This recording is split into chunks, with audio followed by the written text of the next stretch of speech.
whatever the time is, wherever you are. Hello. I wanted to begin with today with a question. So, what is this? Now, I know that sounds obvious. I'm well aware. It's a phone. Thank you very much, Sherlock. But that's not really what I'm asking here. Because this is no longer just a phone. It's not just a means for us to get in contact with each other and hello, how are you? Yeah, it's much, much, much more than that. It is a camera, it's a map, it's a television, it's a newspaper, it's a dating device, it's a music player, it's a library, it's a shopping centre, and for some people it's their office. For others, it's their social life. For most of us, it's the thing we see in the morning and the last thing that we look at before we sleep. It's certainly my alarm. So when I wake up in the morning, I hear the default Apple alarm. And then I look at my phone. Now, we might be tempted in that moment when we wake up to swipe. Well, often, if you're like me, you'll accidentally swipe and put on snooze, and then you'll get up anyway only to have it go off 8 minutes later and be incredibly frustrated that you've put it somewhere and you can't find it and it's still going off and you don't know what to do, and then that upsets you for the rest of the morning. Yes, that happens. And I've started to look at things a little more deeply than I used to a couple of years ago. 20 years ago, in fact, none of us were doing that. None of us. Because basically it didn't exist. Now, we panic when we leave the house without it. We panic when the battery is dying. In the morning now, we think, oh, I've forgotten my wallet. Well, you know, that's annoying. I've forgotten my phone. And I think, oh, my life is over. Today it's done. But today I want to ask a question, and it's not whether phones are bad.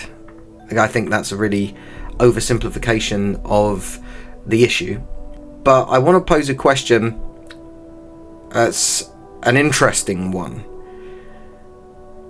What if our phone has become an idol without us noticing?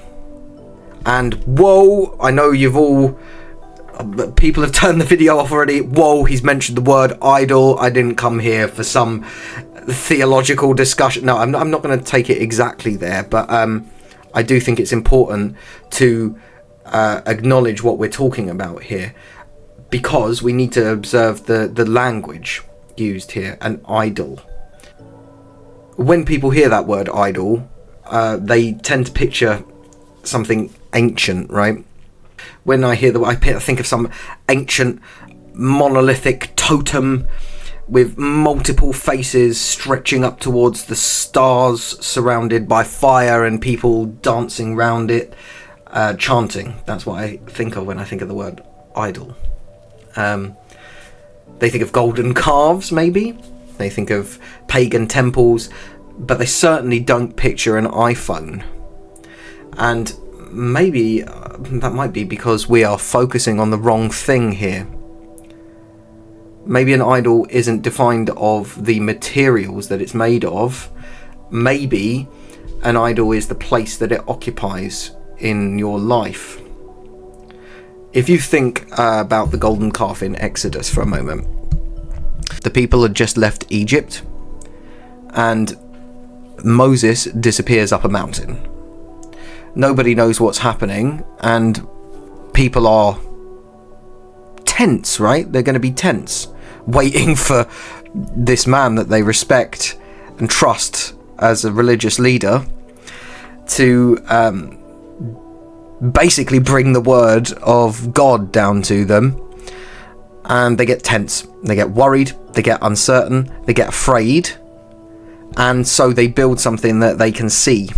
They build something immediate. It's right there. Right there. Look over there. There it is. It's right over there. something tangible. You can walk over and you can touch it. So the calf really was spirituality on their terms. There was no waiting for it, no mystery, and that is actually a very human instinct, I guess. We like certainty, don't we?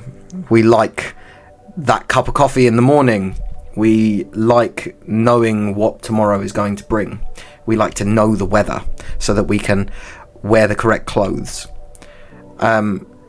We like immediacy.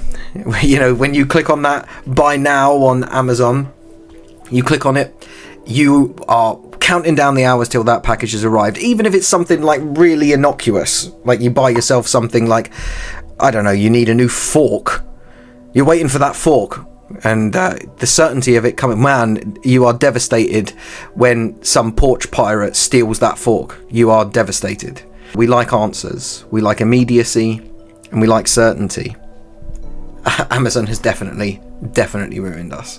I often picture myself as like some Victorian widow waiting for news to arrive from the sea, desperately, with my hair blowing in the breeze. Oh, where is yon parcel? No, that you get the point. Which brings us back to this. Because what do we do when we are bored? I have this little phrase that I use, and it's incredibly hypocritical because I am basically naming myself in this, but I say only boring people get bored. Because, you know, there's always something to do. I'm sure you can see behind me, there's amplifiers and Game Boys and books and all that. There's always something to do, okay? But we justify it to ourselves, don't we? I'm bored, I'm just going to have a quick look on TikTok. I'm bored, I'm just going to have a quick look on Instagram. I'm bored, I'm just going to turn on Sean Rose's YouTube video and click the like button and the subscribe button because, you know, those are things that you should do for a brand new YouTuber. That's exactly what you should do right now. Click the like button. You know you want to. In a more serious tone, what do we do when we are lonely? What do we do when we're uncomfortable? We certainly reach for it. I am guilty of that a lot. And what do we do when we don't know something? We reach for the phone to give us certainty. And we ask it. We ask an inanimate object to give us an answer. And it does. It does answer us. So when we're sitting alone with our thoughts, we use it to stop being alone with our thoughts normally. And listen, before I can already hear people typing in the comments, and do type in the comments if you want to have a go at me, because I think that's also totally valid if you wanted to shoot me down right now. Because if you're saying, you're thinking, who is this guy talking about phones? Tell me about it. Usually we use it to stop being alone. And I'm not actually anti-technology. I would be a massive hypocrite, wouldn't I? I'm literally speaking into a microphone right here, and I'm uploading this onto the internet. I use technology. You know, technology is all around me. But there is something fascinating about the relationship that we have developed with these devices. We have taken them from outdoors and brought them straight into the bedroom, you know, like some sort of overzealous first date. But there is a darker side to this. And now I'm sure I don't want to alienate or scare people, but maybe that's what you're here for. So historically, people used black mirrors, crystals, and polished obsidian for scrying. Now, I don't know if you know what scrying is. Scrying is a magical way of divining the future. As a ex-Magic the Gathering player, it's very prominent in that world. They seek knowledge and guidance and certainly answers. And now in 2026, almost everyone carries a black mirror in their pocket. And at every spare moment, we stare into it. Not seeking spirits, perchance, but seeking notifications. Which actually might be worse. At least spirits leave, right? The black mirror used to belong to magicians and sorcerers. People like John Dee, famous alchemist. And now it belongs to anyone with a cracked screen protector, right? We've all got a black mirror. Actually, I've been pretty good. Mine is not broken. But here is the truly strange part. We speak about technology as if it has changed us. Now, I want to pose the question, what if technology has actually revealed us? What if the phone isn't creating the desire, but if it's exposing desires that were already there? The desire to know, the desire to be seen, the desire to belong, the desire to be validated, and the desire to be right. We want to be entertained, right? And we want to matter.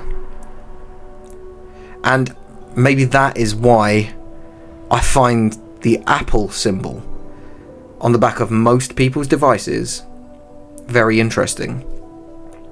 And listen, I'm not about to unveil some grand conspiracy.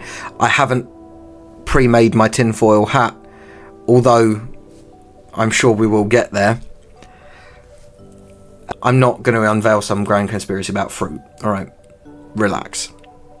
But because the apple has associations with knowledge, when we look back and we think about how totally integrated into our psyche the creation story of Genesis is, the Quran has it, the Bible has it, and most religions have a creation story, not necessarily involving fruit, but there is one. And because of that, it becomes suspicious to me. It's an interesting symbol for a company that places the world's information in your pocket. An apple with a bite from it, right? Now, if an editor wrote that, they might say, come on, man, it's a bit heavy-handed, mate. I'd know that, being a poet myself. If I wrote that, I would question my own writing. I would say, no, man, that's so unsubtle. It's like it was written with a sledgehammer, right? But that leads to another question. What happens if the self becomes the center of everything? Because of our desire to seek knowledge, it's on our phone, right? The apple is giving you information. I want to talk about a character from history. I say character, I mean, so he's an actual person, right?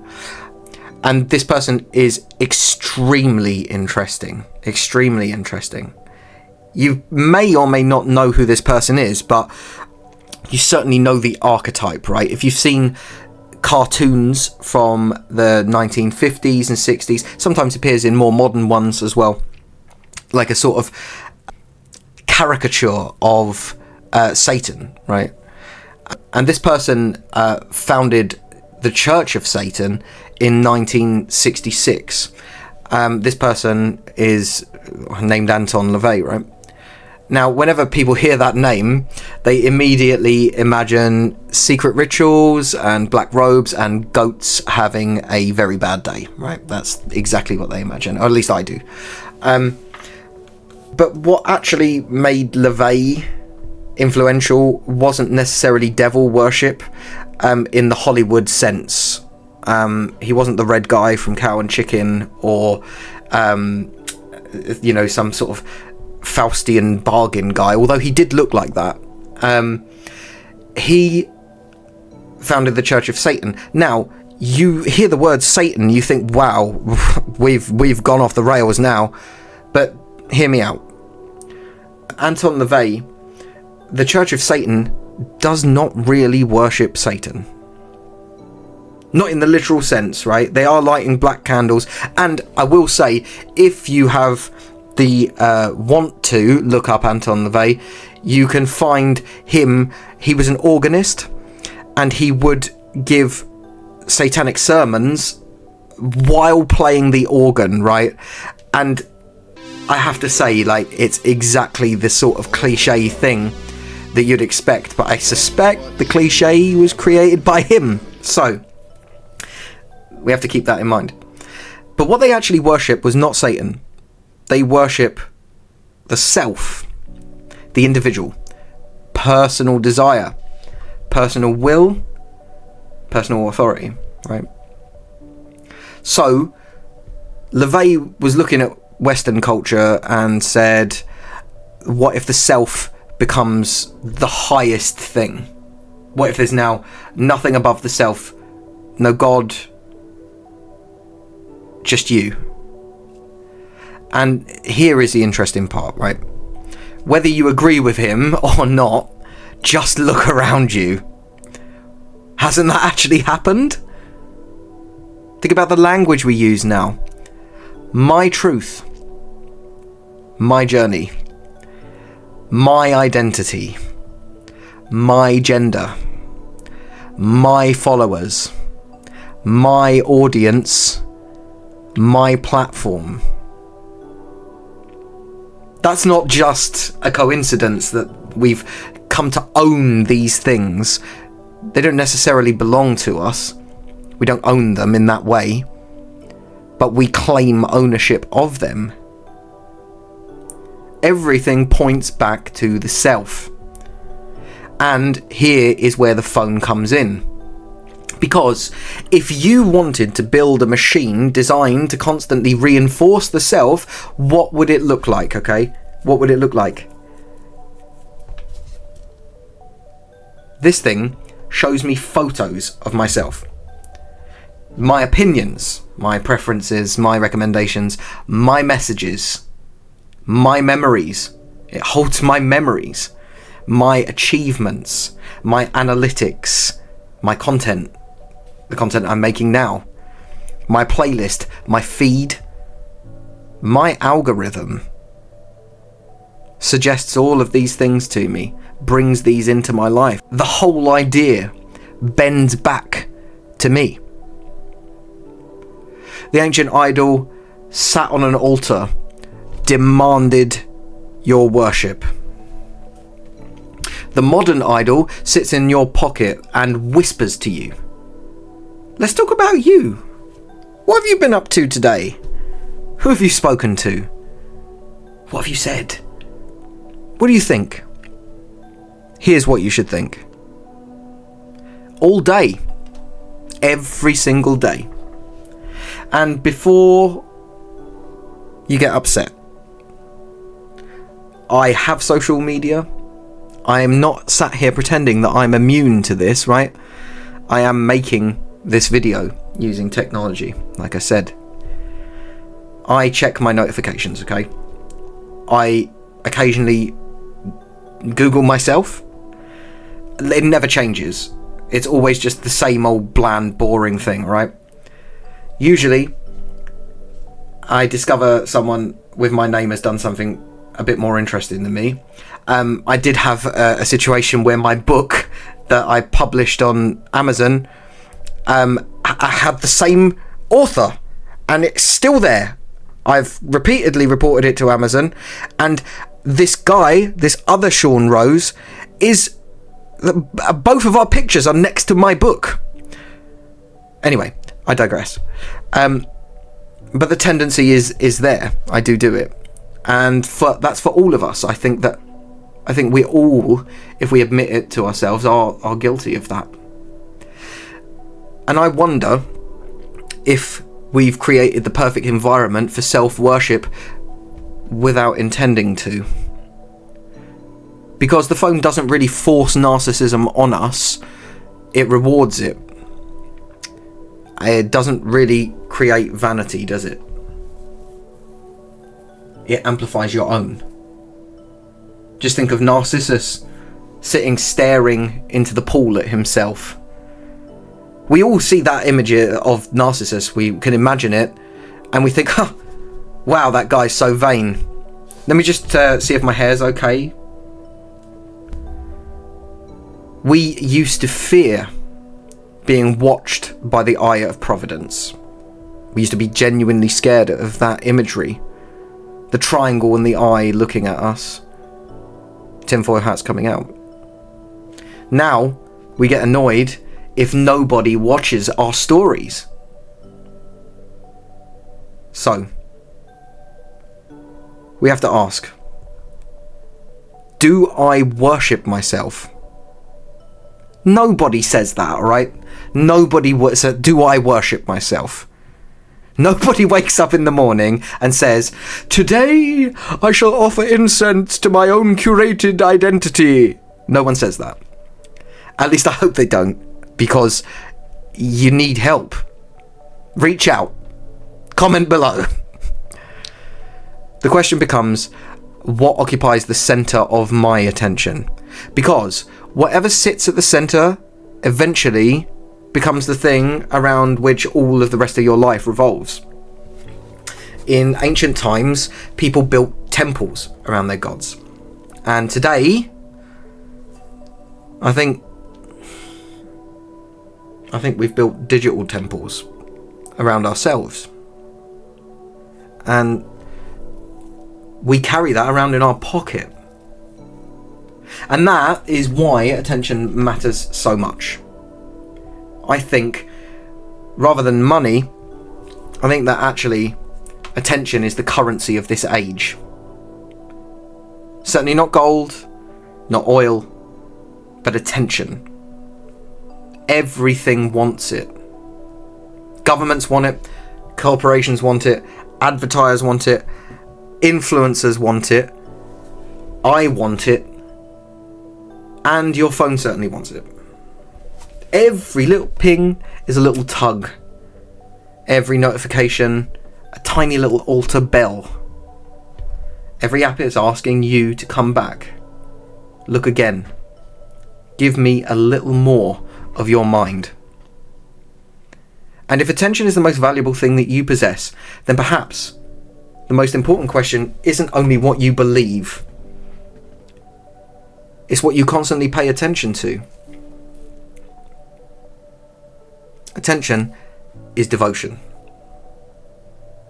And devotion is worship. Well, maybe that is a bit strong. Maybe it is just a tool, right? Maybe it's just glass and metal. Maybe. But perhaps the better question isn't, what is this? What has it become?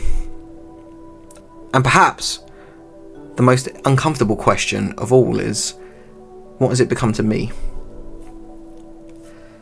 Thanks for watching. Make sure to like and subscribe and give me some of your attention. Thank you.